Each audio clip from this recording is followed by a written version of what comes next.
ouvidor-geral da União, Valmir Gomes Dias, que falará sobre a palestra, nos falará a palestra Lei 13.460, de 2017, Participação, Proteção e Defesa dos Direitos do Usuário dos Serviços Públicos da Administração Pública. Grande honra, estamos então aqui recebendo o nosso ilustre ouvidor-geral da União, Valmir Gomes Dias. Bem, bom dia a todos. Passei 10 ótimos anos da minha vida aqui, então é um prazer estar aqui e poder falar um pouquinho com gestores, agentes públicos municipais. Tem gente aqui que me faz sentir mais velho, né, Edmar? Porque na época que eu morava aqui, você era mais novo, né? Aí eu volto, agora você é o controlador, e aí eu percebo que o tempo passa, né, muito rápido. Bem, a ideia, então, nessa linha de um painel que fala da aproximação entre o cidadão e o Estado, queria falar um pouquinho com vocês, então, sobre a Lei 13.460, que é conhecida como... Quem conhece a Lei 13.460? Pouca gente, né? Então, espero que, ao menos, após essa manhã, a gente conheça um pouquinho mais dessa lei, que é conhecida como o Código de Defesa de Usuário de Serviço Público.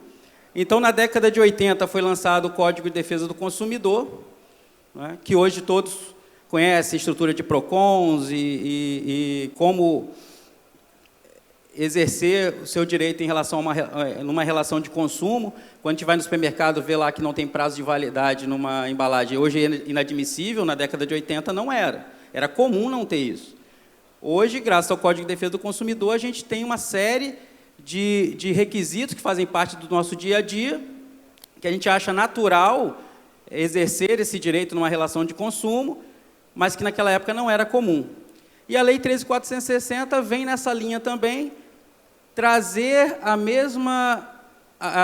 trazer também ferramentas para que o cidadão possa exercer seus direitos em relação a serviços públicos. Então, esse é o paralelo que a gente faz. Em relação ao Código de Defesa do Consumidor, a gente tem uma relação entre o consumidor e uma empresa privada, um fornecedor de produto, de serviço. E agora a Lei 13.460 vem padronizar, harmonizar ferramentas em âmbito nacional para que a gente, enquanto cidadão, enquanto usuário de serviço público, também saiba e tenha mecanismos para exercer o nosso direito, para acionar o Estado, para melhorar a prestação de serviço público. Todos nós, sem exceção, somos usuários de serviços públicos, né? Uns em uma determinada dimensão, outros em outra, mas todos passam por uma rua que foi pavimentada pelo serviço público, né? Muitos utilizam o transporte público, outros menos.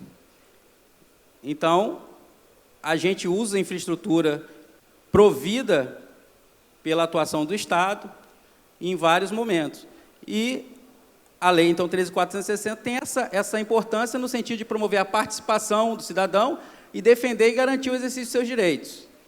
Mas a lei, por si só, não vai fazer nada se nós não conseguirmos atuar para que ela se transforme em um instrumento efetivo desse exercício. E assim, falar um pouquinho para vocês, em 4 dimensões, falar um pouco sobre a integridade na administração pública, e nesse sentido, para falar de integridade, tem que falar de governança, e quando a gente fala de governança, que é a forma como as organizações dirigem, controlam a sua gestão. Quando a gente fala na prestação de serviço público, quando a gente fala na aproximação do Estado, do cidadão, a gente tem que falar da governança pública. E o que é a governança pública? A governança pública traz, então, mecanismos de liderança, direção, de estratégia de controle, que são postos em prática para avaliar, direcionar e monitorar a atuação do Estado, da gestão, né? Para que tenha uma efetiva condução das políticas e serviços públicos. E para que isso? Para que seja entregue valor público. Quando a gente pensa numa política pública, quando a gente pensa na prestação de um serviço, nós temos que fazer entregas para a sociedade que agreguem para essa sociedade. E se é assim, nada mais justo do que trabalhar numa dimensão de uma governança democrática, que é inserir o cidadão nesse processo de tomada de decisão. Ora, nós, enquanto gestores, temos como nosso principal cliente o cidadão, o destinatário das nossas políticas e serviços. Então, por que não utilizar isso? Hoje nós temos ferramentas tecnológicas, aí, como nós vimos, mídias digitais, que foram apresentadas agora há pouco, que nos permitem ter uma série de informações para que a gente possa entender melhor o perfil do nosso cliente. E a administração pública não pode se furtar a também trabalhar essa dinâmica. E assim a gente busca aproximar o Estado e o cidadão, né? E aí, nesse contexto, a gente tem tanto a melhoria da eficiência da máquina pública quanto o combate à corrupção. E hoje muito se discute se a gente vai trabalhar numa pauta de direitos humanos ou numa pauta de combate à corrupção, sendo que uma coisa leva a outra. Se a gente quer garantir direitos humanos, a gente não pode permitir o desvio de recurso público. E se a gente combate corrupção, a gente está melhorando a possibilidade do exercício de direitos humanos. Quando você tem uma situação que um determinado agente público desvia recursos para construir uma unidade de pronto atendimento, e aí ele constrói e entrega aquela unidade, quando ele teria recursos para construir 3, essa prática de corrupção está tirando direitos humanos de pessoas que poderiam ser atendidas por outras 2 unidades que deveriam ser entregues. Então, uma coisa leva a outra. Se a gente permitir que a corrupção continue sendo algo corriqueiro na administração, a gente está privando a nossa sociedade de direitos humanos. E a eficiência também é outra questão importante, porque, por vezes, não há uma má-fé, mas há uma incompetência na hora de executar a política ou disponibilizar um serviço público. E, às vezes, um gestor bem intencionado, por falta de planejamento, por falta de fazer uma análise sobre os riscos, os impactos que podem ter para aquela política pública ser colocada efetivamente em prática, leva ao desperdício de recursos, que também é um outro problema. Então, trazendo o cidadão para essa discussão, a gente tem mais chance de acertar. E assim, nesse sentido, é importante conhecer o que é integridade, então, na administração pública. Não tem administração pública íntegra sem pessoas íntegras, sem um ambiente de trabalho íntegro, e assim, você trabalhar uma cultura de integridade, né? E a ouvidoria, no caso da Lei 13.460, que traz a ouvidoria como o canal para o recebimento da manifestação do cidadão, para ser o mediador entre o cidadão e o Estado, está inserida nessa estrutura de integridade da administração. Então, nós temos formas de participação social e, nessa estrutura de integridade, formas de áreas que planejam a execução da política ou da área de atuação daquela unidade, áreas que fazem o controle daquela gestão, tudo nessa estrutura, então, de integridade que deve trabalhar em sinergia. Pois bem, e assim, a ouvidoria como elemento de integridade pode, por meio da análise de dados, análise das manifestações do cidadão, contribuir para a prevenção, para a correção de condutas, enfim, e para trazer maior eficiência à administração pública. E aí a gente tem a questão dos serviços públicos, e eu trouxe alguns exemplos, que são corriqueiros. A gente ouve muito falar disso, né? Alunos dispensados por falta de merenda, né? Falta de merenda escolar prejudica alunos no interior do Amazonas, e assim vai. Isso é um problema comum, infelizmente. E aqui eu trouxe alguns exemplos de fiscalizações da Controladoria Geral da União, onde são identificadas realidades distintas. No caso, por exemplo, de algumas fiscalizações realizadas no Programa Nacional de Alimentação Escolar, a gente percebe esse tipo de achado. Merendas jogadas no chão, né, armazenadas no chão, de forma precária, insetos no local de armazenamento de merenda, e a água que é utilizada para preparar a merenda. Essas são fotos reais de fiscalizações. E aí a gente imagina, se uma fiscalização que foi planejada, informada ao gestor, pega isso, imagina quando o dia a dia daquela unidade, que tem essa realidade no dia de uma fiscalização, não é? Então, são problemas que a gente tem que trabalhar para melhorar. E aí outro tipo de realidade, quando chega e está medicamentos bem armazenados, acondicionados, isso mostra que é possível ter uma gestão pública eficiente? Que a gente deve trabalhar sempre para aprimorar a nossa atuação enquanto Estado. E aí, então, assim, feita essa contextualização em relação à prestação de serviço público, em 2018, entra em vigor a Lei 13.460, que é o Código de Defesa de Usuário de Serviço Público. Passou a entrar em vigor, então, no ano passado, para a União, os estados e os municípios com mais de 500 mil habitantes. Em dezembro do ano passado, isso em junho do ano passado, em dezembro do ano passado, para os municípios entre 100 mil e 500 mil habitantes. E agora, em junho passado, para os municípios com menos de 100 mil. Quem aí é gestor ou vive em municípios com menos de 100 mil habitantes?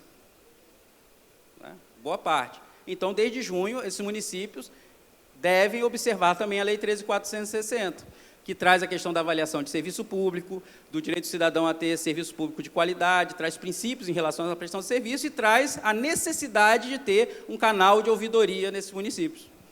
Então, com isso, nós temos a ouvidoria sendo inserida nessa norma como um canal para a proteção e defesa do usuário de serviço público e para a simplificação e desburocratização do Estado, a partir do tratamento dessas manifestações e utilização dessa informação coletada junto ao cidadão para a melhoria da administração pública.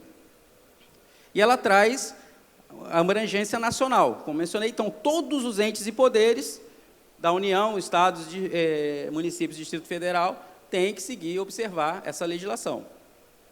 E como princípios, ela traz, então, a regularidade na prestação do serviço. Não é? Um serviço, quando ele é posto à disposição, ele tem que ser regular, não pode ficar oscilando na prestação. A gente reclama muito, por exemplo, questão de transporte. Né? Um ônibus escolar, vamos falar já na questão escolar, por exemplo. Você tem o transporte escolar, seu filho está na rede pública e tem lá o transporte escolar colocado à disposição pela prefeitura, por exemplo. Bom, você não pode estar sujeito a um dia ter o transporte e outro dia não.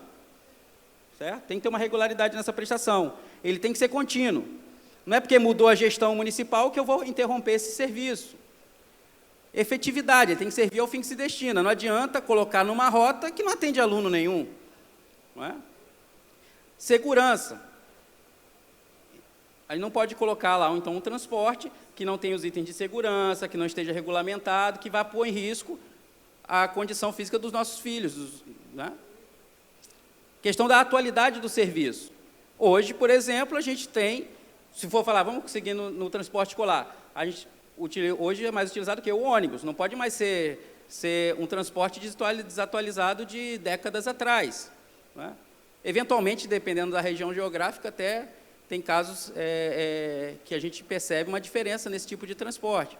A generalidade, ele tem que ser colocado à disposição de um grupo social, não de indivíduos. Eu não posso chegar e falar assim, não, esse serviço vai ser colocado em prática só para o filho do dirigente aqui do meu município. A transparência nessa prestação, então, ter as informações, já que é uma aplicação de recurso público, é a condução de uma política ou serviço público, ter transparência nessa prestação e algo fundamental, a cortesia na prestação de serviço. Nada pior para um cidadão que precisa da atuação estatal chegar, ser atendido e ter lá um servidor de cara amarrada, tratando o cidadão como se fosse um favor que estava fazendo, quando é uma obrigação dele enquanto servidor público. E ainda mais no campo da ouvidoria. Né? Imagine, o cidadão não conseguiu uma prestação adequada do serviço, vai reclamar na ouvidoria. Chega lá o servidor da ouvidoria, fica de cara amarrado, trata mal, ele já está na situação de fragilidade, ele não conseguiu um atendimento médico, marcar um exame ou fazer uma cirurgia que é importante para ele ou para um ente dele. E aí, ele é mal atendido ainda quando ele vai pedir um apoio para o exercício de um direito. Né? Então, a cortesia é outro princípio muito importante que a lei traz para a prestação de serviço público. E assim, uma boa ouvidoria, então, ela promove a participação social, contribui para esse exercício da cidadania, atua na mediação e conciliação, quando um agente público, um ente público não consegue entender ou capturar qual é a necessidade do cidadão, fazer nesse meio de campo, porque, por vezes, o usuário de serviço ele não consegue expressar qual é a necessidade dele adequadamente.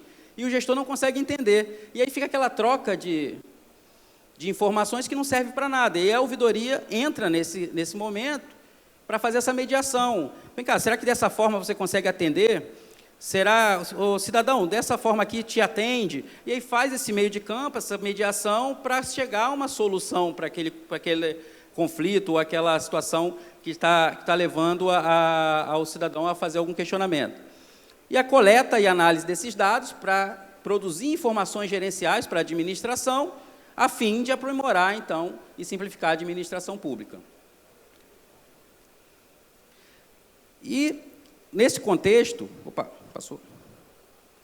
para a gente ampliar, então, os nossos resultados, enquanto ouvidoria pública, por exemplo, a gente tem trabalhado hoje uma política nacional de ouvidoria por meio de uma rede nacional de ouvidorias, porque é muito difícil integrar 27 estados mais Distrito Federal, né, 350 ouvidorias, aproximadamente 350 ouvidorias federais e 5.570 municípios, para ter um atendimento com uma certa padronização para o cidadão, porque é muito complicado. A cada hora que o usuário de serviço público se dirige a um ente, ele tem um padrão diferente de atendimento, né? Então, para tentar buscar uma maior uniformidade nesse atendimento dessas demandas, trabalha-se, então, com essa construção dessa rede nacional de ouvidorias, que foi constituída agora em março passado, né, que visa integrar essas ações de simplificação no atendimento ao cidadão. A adesão permite o uso gratuito de um sistema de ouvidoria, por exemplo, promoção de capacitações, de orientação. Então, por exemplo, quem é agente aí municipal que não conhecia a 13.460 e que agora sabe da obrigatoriedade de ter um canal de ouvidoria no seu município, pode chegar lá e informar, olha, é importante, a gente tem que, desde junho tem que ter, e há uma rede nacional que promove capacitações, orientações e fornece uma infraestrutura, por exemplo, de sistema inteiramente grátis para que a gente possa exercer, então, essa política de ouvidoria. Aí, atualmente, só para ter uma ideia, há 2.081 unidades no Brasil todo usando a mesma plataforma, a plataforma Fala BR, que é de ouvidoria e acesso à informação. No momento, ela está disponível só para a ouvidoria. O acesso à informação entra no primeiro trimestre do ano que vem, que é uma integração, porque a gente tem dois grandes sistemas federais hoje para que o cidadão possa fazer suas solicitações junto à administração federal, que é o EOUV, que é o sistema informatizado de ouvidoria do Poder Executivo Federal, que todos os órgãos federais são obrigados a utilizar, e tem o ESIC, para quem já ouviu falar isso, que é o Serviço de Informação ao Cidadão, que é para pedir acesso à informação pela Lei de Acesso à Informação, né? Então, a gente está juntando os dois para que o cidadão tenha uma única interface quando necessitar, ou fazer uma manifestação, que seria reclamação, sugestão, elogio, né? Ou quando ele quer pedir uma informação pública para exercer algum direito. E assim nós temos hoje uma grande evolução, porque com a entrada em vigor da lei, muitas unidades municipais, hoje a gente tem 1.400 unidades municipais, 1.415 ouvidorias municipais usando esse mesmo sistema. Isso facilita para o usuário de serviço público, facilita para a gestão também, porque, eventualmente, se o cidadão entra com um pedido de manifestação numa prefeitura que está integrada a esse sistema, querendo o serviço do INSS, que é federal, por exemplo, ele não precisa ter a porta fechada. Não, aqui é a prefeitura, meu amigo, aqui não é contigo, não é comigo, não. Procure lá o INSS. Não, ele recebe nessa plataforma e ele encaminha para o INSS. Facilita a vida do usuário de serviço público. Então, é uma dimensão importante para que a gente contribua realmente para a simplificação da atuação estatal, né? E, com isso, para fechar e trazer algumas questões mais práticas em relação a esse exercício da cidadania por meio das ouvidorias, eu trago aqui algumas questões relacionadas à ouvidoria de dados e avaliação cidadã. O que a gente tem feito? Buscado usar, então, essas informações vindas do cidadão para subsidiar a administração no processo de tomada de decisão, que é uma coisa importante, é uma atuação importante da ouvidoria. Ou seja, acolher o cidadão na sua demanda individual, no seu problema individual, e contribuir para transformar isso em soluções coletivas. E a gente tem muito dado hoje, tem muita informação. Então, como fazer isso? Como transformar isso numa realidade? A gente trabalha, então, em 3 dimensões. A coleta, a análise e a transparência dessas informações. Certo? Então, na coleta, a gente hoje tem uma série de instrumentos de coleta. E não podemos prescindir do uso de tecnologia para isso. Então, hoje temos a plataforma do FalaBR, que é a plataforma integrada de ouvidoria e acesso à informação, que possibilita, por exemplo, que o cidadão, numa interface única, tenha o pedido de acesso à informação, possa fazer denúncia, possa fazer elogio, reclamação, solicitações de simplificação. No âmbito federal, nós temos uma ferramenta que é o Simplifique, onde o cidadão ele detectou que um serviço ele é muito burocrático, ele pode fazer uma proposta de simplificação, e se o gestor acatar, ele faz um pacto de implementação. E esse pacto é monitorado pela CGU, por exemplo. Né? Enfim, e esse sistema ele é oferecido, como eu mencionei, por meio da Rede Nacional de Ouvidorias. E o mais interessante também, para quem é gestor municipal, por exemplo, e não tem um sistema, não tem recurso para implementar um sistema próprio, ou não acha adequado por ficar na dependência de um serviço que às vezes não atenda a sua necessidade, é que hoje a plataforma ela já traz aqui uma previsão que atende à portaria 424, que trata de convênio, né, do SICONV, né, que é o sistema de convênio, ou seja, aquele ente que recebe recurso federal, ele tem a obrigação de manter um canal efetivo de ouvidoria para que o cidadão comunique ao órgão concedente, ou seja, a pasta ministerial que passa o recurso para ele. Ele tem essa obrigação legal hoje, tá certo? Essa obrigação normativa. E o sistema, ele já prevê, ali está marcado ali aquele círculozinho embaixo, está dizendo, selecionar órgãos de outra esfera, estado ou município. Ou seja, está lá, o cidadão entrou na página do município, e ele quer fazer uma manifestação para a União, ele clica ali e seleciona, então, um órgão federal, por exemplo. E, com isso, o município, o Estado, ele está aderente a essa obrigatoriedade da transferência voluntária, né, usando esse sistema, que é bem interessante. Outra ferramenta que nós temos é a CIDA. Nós temos um chatbot, né? A gente queria botar no WhatsApp, mas não conseguimos ainda. Se alguém tiver uma dica aí de como botar esse chatbot para rodar no WhatsApp, a gente consegue colocar no Telegram e no Facebook. Então, ele recebe, você pode fazer a sua manifestação por essas mídias sociais. Foi bem interessante, fiz uma visita a uma unidade da própria CGU um tempo atrás e eu resolvi usar. Eu entrei no Telegram lá e fiz uma manifestação. No outro dia eu recebi lá a resposta da ouvidoria, que eu tinha feito um elogio e tal, dizendo que foi encaminhado. É bem legal, prático, né? E no Facebook é a mesma coisa. Entrando lá na página da CGU, por exemplo, no chat lá no Messenger do Facebook, você consegue. E nosso objetivo também é conseguir colocar, por exemplo, no WhatsApp, que tem uma abrangência bem maior. E as ouvidorias ativas, porque a gente também não pode deixar de lembrar que muitas pessoas ainda não estão inseridas nos meios digitais. Há comunidades, há realidades que a pessoa ainda não tem acesso à internet, né? Enfim, e isso pode limitar o acesso. Então, a gente faz campanhas de ouvidoria ativa, onde a gente vai para os locais onde o serviço é prestado para coletar essas manifestações diretamente do cidadão. Então, também é uma forma de coleta. E, nesse sentido, a gente tem um programa de avaliação cidadã de políticas e serviços públicos, né? E que eu vou mostrar agora um exemplo de análise dessas informações. Então, quando a gente trabalha nessa dimensão da análise, nada adianta coletar tanta informação se a gente não trabalhar a análise. E aí eu trago o caso interessante do Monitorando a Merenda. É um programa que a gente tem que, em síntese, é o seguinte: a gente treina agentes de organização da sociedade civil ou alunos de faculdade para que eles possam ir nas escolas e ensinar as crianças a usarem seus smartphones para avaliar sua própria merenda. E esse programa começou lá no Pará. Então, foram avaliadas 16 escolas no Pará. Hoje nós já temos uns 10 estados que a gente já está trabalhando nessa parceria de avaliação e a gente quer ampliar para todo o Brasil, porque é interessantíssimo. É a própria criança avaliando, isso traz um senso de pertencimento, engaja os pais dessa criança, engaja a sociedade em volta. Os alunos da faculdade que estão acostumados com outra realidade, quando eles vão treinar essas crianças, eles convivem com uma outra realidade que talvez não seja deles. o que é bem interessante. E essas fotos que estão aí foram tiradas pelas próprias crianças, certo? Então, no início do ano, foi feita uma primeira avaliação, depois no meio do ano e no final do ano, e a gente viu uma evolução bem interessante nessa avaliação. Ou seja, as crianças tiraram foto da sua merenda, tiravam foto do cardápio e avaliavam se tinha merenda, se não tinha, e se a qualidade estava boa ou não. Aí ali é uma síntese, então, desse resultado, no primeiro ano. Na primeira fase, vocês perceberem ali, em torno de 40% das escolas não tinham fornecimento regular de merenda, na avaliação das crianças.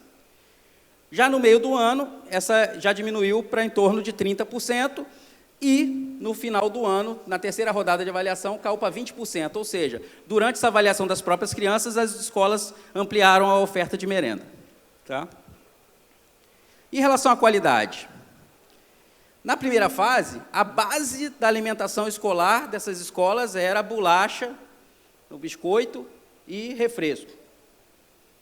Tá? Na segunda rodada, já entrou ali uma proteína com carboidrato. E na terceira rodada, se vocês perceberem, já tem uns legumes ali no meio do prato também. Então, houve uma melhora também na qualidade dessa merenda. E para quem tem uma realidade, às vezes, mais carente, que por vezes, essa é a base de alimentação de muitas crianças, a merenda escolar. E quando a gente consegue, por meio da participação do próprio cidadãozinho mirim, melhorar essa realidade, ou seja, a gente está unindo a atuação institucional junto com a participação social, para promover a melhoria na realidade de vida de um grupo social. Isso é fundamental. Qual o preço de melhorar a merenda? De uma coletividade de crianças que a maioria pode depender dessa merenda para ter capacidade de se desenvolver e conseguir lá na frente ter uma vida profissional mais adequada, conseguir avançar intelectualmente na sua formação. Porque quando a gente priva a criança de alimentação lá na base, a gente está privando de muitas oportunidades ao longo de sua vida toda. Né? Então, eu acho sensacional esse programa. E aí o caso emblemático. O caso emblemático que das 16 escolas, uma não tinha merenda dia nenhum.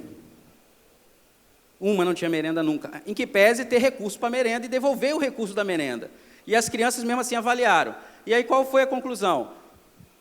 Não tinha merenda porque o depósito lá, o refeitório, a obra, desde 2009 a obra não terminava. Então ela não tinha estrutura física para preparar e fornecer a merenda. Com esse relatório feito a partir das manifestações das crianças, a Secretaria de Educação concluiu a obra. E 1.600 alunos daquela unidade escolar passaram a ter merenda regularmente. Que é outro resultado interessantíssimo. Quantas fiscalizações devem ter acontecido de 2009 para cá, falando dessa obra que não terminava? Enfim, e assim, eu vou finalizando, só passando aqui algumas questões e dando transparência a esses dados, volume de dados, de como a ouvidoria está atuando na esfera federal, estadual, municipal. A gente tem esse painel Resolveu, que está disponível na internet, só vocês colocarem no buscador, né, que vocês podem verificar, que dá transparência a esse volume de dados tratados, o perfil desses dados, que é bem interessante também, porque a informação vinda diretamente do cidadão é muito preciosa para a gente não tratá-la e não analisá-la e não dar suporte gerencial para a administração. E com isso, eu vou finalizando. Conselheiro, posso passar um videozinho de 1 minuto? Só passando aqui, então, um videozinho para encerrar, que ilustra muito bem esse esforço de trabalhar para que o fortalecimento de uma política nacional de ouvidoria possa contribuir com resultados significativos nessa relação entre o cidadão e o Estado, ampliando esse mecanismo de integridade e promovendo a melhoria das políticas e dos serviços públicos. Esse vídeo, acho que ele reflete muito o desejo que a gente tem, o que a gente espera, o que a gente sonha de uma administração pública. Como toda criança, sou muito curiosa e queria entender aquelas notícias do jornal. Corrupção? O que é isso? Por que aqueles homens importantes foram presos? Eles lavaram dinheiro de verdade? Me disseram que o governo tem muitas contas para pagar. Por isso, temos que dar um pouco do nosso dinheiro para quem cuida da cidade, mas nem sempre ele é gasto da maneira certa. Agora entendi por que aquela escola pública estava fechada. O salário dos professores não foi pago. O dinheiro do povo foi pro ralo. Lembrei da minha avó, que se assustou com a notícia de um idoso que morreu na fila do hospital porque não tinha médico. Aprendi que, assim como em casa, cada um tem que fazer sua parte, todos nós temos que controlar como é gasto o dinheiro da nossa cidade. Senão, não vou poder comprar tudo que eu gosto, porque tudo vai ficar caro. Mas nós podemos mudar essa realidade. Minha avó ligou para a ouvidoria do hospital e eles consertaram a máquina do raio-x e ela marcou o exame que precisava. Eu também fiz a minha parte. Mandei um e-mail para a prefeitura e sabe aquele terreno abandonado? Virou um parquinho. Agora eu tenho onde brincar. Tô muito feliz. Ah, e a nossa rua foi asfaltada. Ficou melhor para andar de bicicleta. Desculpe, diário, mas esse assunto é muito importante para ficar em segredo. Eu vou para a internet, porque para as coisas melhorarem, todo mundo tem que ajudar. Faça sua parte, participe, questione, denuncie, informe-se e melhore a sua qualidade de vida. Que a gente possa trabalhar juntos para transformar isso numa realidade para toda a administração pública. Obrigado.